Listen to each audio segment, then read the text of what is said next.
ځینې افغانان چې په غیر قانوني ډول باندې کاناډا ته راشي نو بعضې وخت له ما څخه پوښتنه کوي چې زه تر اوسه پولیس ته نه یم تللی، ما پولیس ته ځان نه دی تسلیم کړی. نو دا د خلکو ترمنځ یو غلطه خبر ده چې هر څوک په غیر قانوني ډول باندې کاناډا ته راځي، غواړي پناه واخلي، نو هغوی باید پولیس ته ځان تسلیم کړي. دا یوه غلطه خبره ده، دا غلطه پروسه ده. نو هر څوک چې کاناډا ته راځي که پولیس یې ونه نیسي نو دوی باید پولیس ته ولاړ نشي. دوی باید اول ځان ته ځای پیدا کړي په هغه ځای کې چې دوی کولی شي چې یوه هفته یا 2 هفتې واوسي، او که چیرته غواړي چې بل ولایت ته ولاړ شي نو باید مستقیما بل ولایت ته ولاړ شي، په هغه ځای کې بیا لاندې کارونه ترسره کړي. اول تاسو باید د لیګل اید دفتر پیدا کړئ. لیګل اید په هر ولایت کې ځان ته نومونه لري، مګر په بریټش کولمبیا کې دې ته لیګل اید دفتر وایي. دا هغه دفتر دی چې وکیلان ورکوي.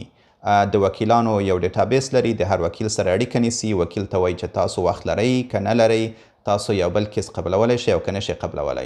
نو که وکیل وخت درلوده او کیسونه قبلولی شوی نو بیا تاسو هغه وکیل ته معرفي کوي. وکیل ستاسو سره اړیکه نیسي او ستاسو فورمونه ډکوي، تاسو ته قصه لیکي او ستاسو اسناد تنظیموي او بیا یې IRCC ته لیږي. IRCC ستاسو اسناد اخلي، ریویو کوي.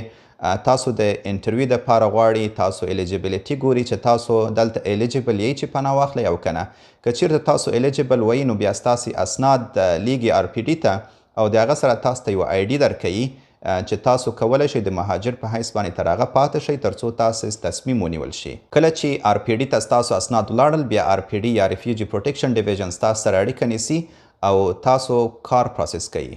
نو نن سبا د افغانانو څخه انټرویو نه اخلي. کله چې اسناد ریفیوجي پروټیکشن ډیویژن یا RPD ته ولاړل، RPD ستاسو وکیل سره اړیکه نیسي او ورته وایي که نور سپورټ ډاکومنټس لرئ هغه موږ ته تسلیم کوي تر څو موږ تصمیم ونیسو. نو وکیل ستاسو سره اړیکه نیسي، تاسو هغوی ته اسناد تسلیموئ، وکیل یې تنظیموي، خپل ریسرچ ورسره یو ځای کوي او بیا یې ریفیوجي پروټیکشن ډیویژن ته استوي او هغوی ستاسې په غیاب کې تصمیم نیسي. ځینو مواردو کې RPD غواړي تاسو سره وویني یا تاسو سره انټرویو وکړي، نو هغه په زوم یا ټیمز یا په مخامخ باندې کولی شي تاسو سره انټرویو وکړي او د هغه نه وروسته تصمیم ونیسي. مګر 99% یا د هغه څخه هم زیاته فیصدي باندې ریفیوجي پروټیکشن ډیویژنز افغانان مني، افغانان نه ردوي. نو تاسې دې په ځای باندې چې پروسه د پولیسو سره شروع کوئ، کوشش وکړئ پروسه د وکیل څخه شروع کړئ. که چیرته تاسو پروسه د پولیسو څخه شروع کړئ، په دې کې یو څو خبرې دي. لومړی خبره دا ده چې پولیس تاسې قیدوي، یعنی تاسو ته قیودات وضع کوي. اول قیودات دا دي چې پولیس تاسو ته وایي دغه فورم واخلئ او دا په 14 ورځو کې تاسو باید خامخا تسلیم کړئ. که چیرته تاسو د وکیل څخه دا پروسه شروع کړئ نو وکیل په ډاډه زړه باندې تاسو ته فورم ډکوي، قصه مو جوړوي او په خپل وخت باندې تسلیموي. نو په هغې کې څه قیودات نشته، خو پولیس په تاسو باندې قیودات وضع کوي. یو قید دا دی چې فورم تاسو ته وایي په 14 ورځو کې باید تسلیم کړئ. بل قید دا دی چې پولیس تاسې نورو ځایو ته نه پرېږدي. مثلا که تاسو بریټش کولمبیا ته راغلي او تاسو ولاړ شئ تاسو غواړئ چې ولاړ شئ اونټاریو ته او پولیس ته ځان تسلیم کړه، پولیس تاسو نه پرېږدي چې تاسو اونټاریو ته ولاړ شئ.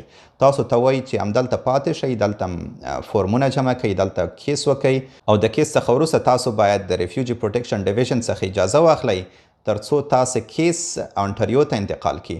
نو په دې کې لږ کمپلیکیشنز شته دي. نو که چیرته تاسو په داسې حالت کې بند شوئ چې تاسې په یوه ځای کې یئ او تاسو غواړئ چې بل ځای ته ولاړ شئ، نو تاسو باید د وکیل سره اړیکه ونیسئ. وکیل ته ورته وایئ چې د RPD څخه ستاسو کیس هماغه بل ځای ته انتقال کړي. البته تاسو باید هغه ځای کې ادرس ولرئ، په هغه ځای کې باید اسټابلیش وئ، په هغه ځای کې باید معقول دلیل ولرئ چې تاسو ولې غواړئ هغه ځای ته ستاسو کیس انتقال کړي.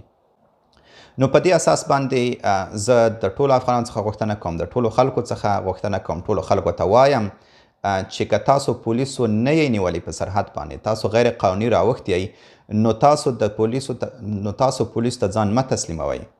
تاسو ولاړ شئ، په عاجل ډول باندې د لیګل اید دفتر پیدا کړئ. د لیګل اید د دفتر څخه وروسته تاسو عاجل ډول باندې د خپل وکیل سره اړیکه ونیسئ، خپل کارونه عاجل ډول باندې پوره کړئ او اسناد مو زر ته زر IRCC ته وسپارئ. تاسو ته هیڅ ډول قانون دا نه وایي چې تاسو باید اول لاړ شئ پولیسو ته ځانونه تسلیم کړئ، د هغه په قیوداتو او شرایطو باندې باید تاسو بیا وروسته عمل وکړئ. نو دا پروسه ځان ته په خپله مه مغلقوئ. نو دا و د ریفیوجي پروټیکشن یا هغه څوک چې په غیر قانوني ډول باندې کاناډا ته راځي او څه رقم پروسه شروع کړي د هغې په هکله معلومات. که چیرته تاسو د نورو پروسو په هکله باندې معلومات غواړئ کولی شئ زما سره اړیکه ونیسئ. زه به په مناسب وخت کې ستاسو پوښتنو ته ځواب ووایم. مننه.